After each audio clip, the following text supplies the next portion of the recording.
Once upon a time, in rural Tanang, sits a village called Bat Truong. In the village lives Niu, a young woman of 18 years who resides in a small wooden home with her parents, Nam and Yuet. On the morning of her birthday, Niu was called upon by her parents who requested a discussion at the table of her home. Niu, you are a grown woman now. Yes, they. I am now 18. You should consider your last purpose by now. There was a pause. I thought I was going to take over mother's job with her chores around the house. My sweet child, I have no problem working in the house on my own. You haven't missed the point completely. It's time for you to be a housewife of your own. I have not met the right man yet. Don't talk back to me. I have not finished. Both Niu and Yuet looked down in silence. The village chef's boy is home. He just got home from the French war. The boy talked to me a few weeks ago and showed interest in marrying you. But isn't he much older than I am? That is not your decision to make. Niu tries to hide her anguish. I never want to be married.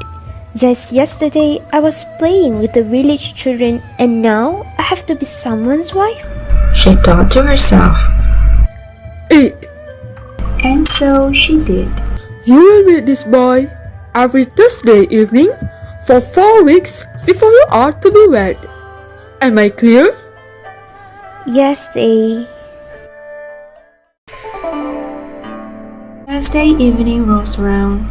Niu stands in front of the mirror in the bedroom as her mother brushes her hair softly. She stares at the brown-eyed woman in the mirror, her eyes screaming for freedom, but her lips are silent. You look lovely. Tai will be smitten if he sees you like this. Thank you, Ma. Be careful not to damage the dress. This Ayda is given to me by my mother. It seems to be too big for you. Niu walks out of her home clumsily, while Tai waits by the river. Tai was wearing a t-shirt with a silk vest, a baggy pair of pants, and black boots. He had a rifle strapped on his waist. He looks up as Niu enters. They exchange glances quietly. Niu approaches Tai by the river as they sat together.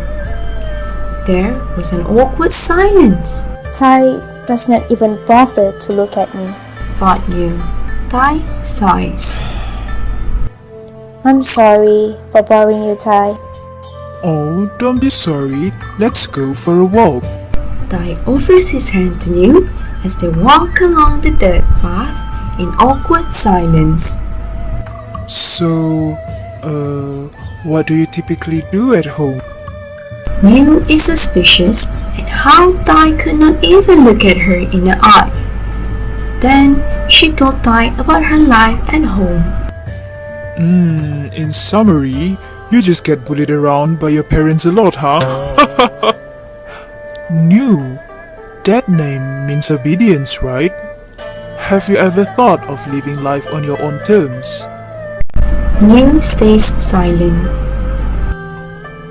Hey, look at that! Ahead of the spouse through the dirt path into the forest. Tai grabs the rifle from his waist and tried to shoot one of the deers, but missed. Black smoke from the gunpowder clouded their path. Hey, that is so unnecessary. Sorry, it's good fun. I learned how to hunt from watching the French. They had this big hunting game at Mekong Delta. They stood awkwardly for a minute. Hey, you know what? Would you like to try? Try what? Hunting! Here's my rifle. Let's head to the forest and see if we can find any more deers. Don't worry, I won't hurt you. If anything, you have my rifle. Tai and Niu both chuckled as they went their way into the forest. see anything yet? No, not yet. There! Niu fires a shot. Wow, you got it! They both approached the deer carcass.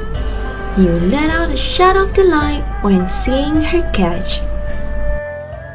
That was fun! Let's do it again. They spent the rest of the evening hunting, Tai supervising as Niu looks for other animals to catch in the wilderness. By sundown, Niu managed to catch 2 deers and a wild buffalo. You know what? You are really good at this. It doesn't matter.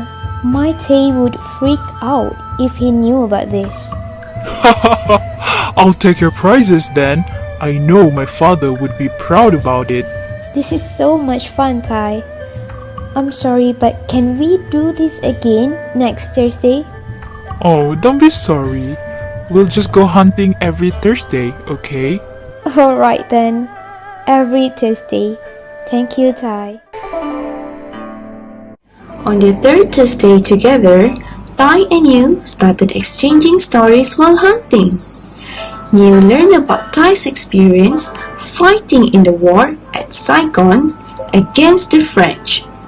I had to see my comrades die. I still question why we had to be there and to lose to the French coup.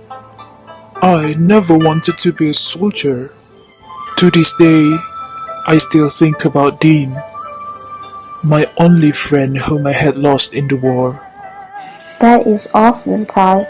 I'm sorry to hear that. They sat in silence. Why did you join the war? I still remember when everyone was cheering for your decision to leave the village. Tai looks at Niu and smiles. Niu saw that he had gotten teary-eyed. I was forced to. When I was 10, my mother brought me to the famous Bat Truong theatre. I still remember vividly the scenes of that day. They made a show to reenact the imperial court dances for the New Young royals. I remember the feeling of excitement I had the very first time I was in the theatre. I immediately felt like I belonged there. Then a group of women went on stage and performed the most beautiful dance that I had ever seen in my life. The fervent performance really captured my heart. I have thought about it ever since. Tai grabs 2 branches from a tree and started mimicking the European dance. You are actually great at this. I could never move that softly. I know! Ever since I watched that performance, I'd practice at home in my Odai.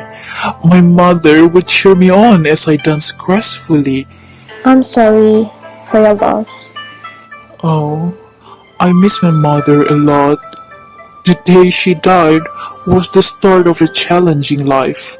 My father, he is a very strict man. Tai sits quietly in a corner of his bedroom when Narith enters. Narith slaps Tai across the face. You disgust me. Narith continued to physically abuse Tai. How could you wear your mother's clothes and dance around like a woman? When will you ever be the man that you're supposed to be? This is not what your mother would have wanted. Narith stops and starts to cry, while Tai, beaten and bruised, looks into his father's face, filled with sorrow. And that's when I decided to join the war. That is not fair. When is life ever fair anyways? Isn't unfairness why you're here to be wed to me? They both sat in silence.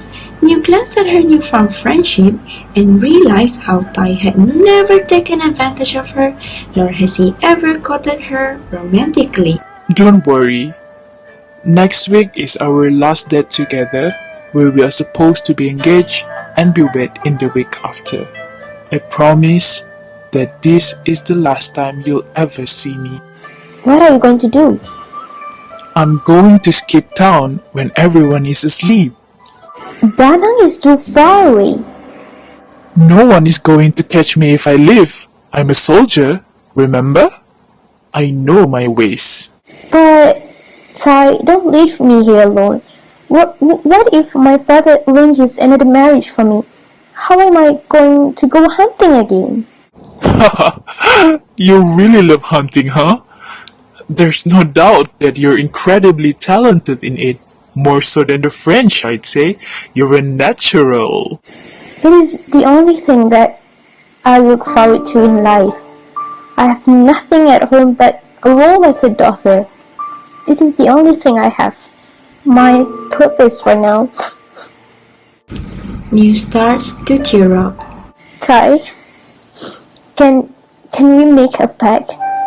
Please, I don't think an opportunity like this will ever come again.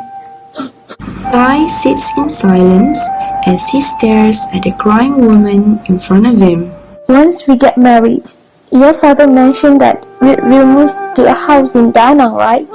That's not far away from Saigon. You can live there in Da Nang and allow me to pass through and make my own life in Saigon. Please, I do not want to spend the rest of my life being someone's wife. I will make it to the Mekong Delta for the famous hunting game you mentioned.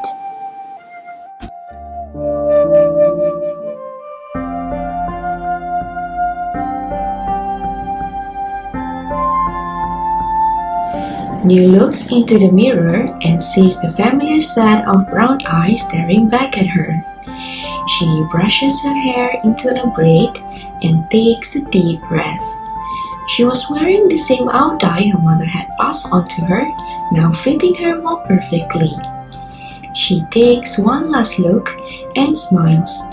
I am happy now, she says.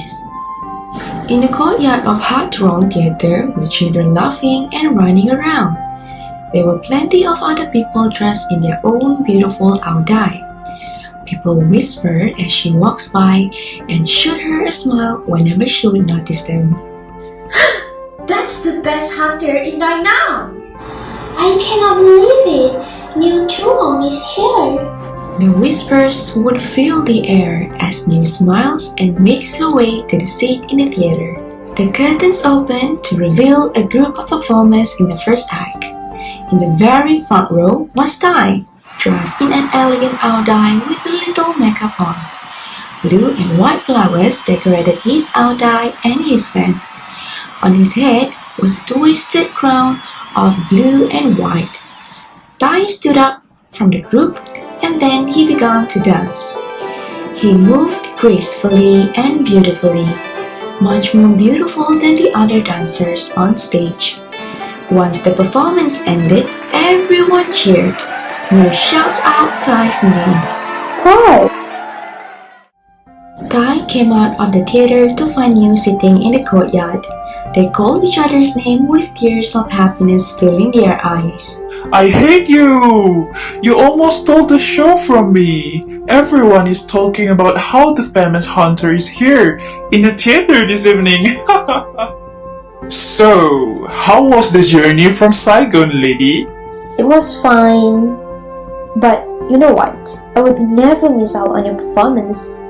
The day I do that is the day you forget to go to my hunting games. You know, I would never miss out on your stupid games. How does it feel like being the first local hunting champion? Oh my god, I had to see it in the paper. You know what? You should send me more telegraphs. You know, those colonizers didn't bring them here for no reason. You know, Tai, I wouldn't have gotten this far without you. And neither would I. They looked at each other and smiled. A white dove flies past them in the night sky.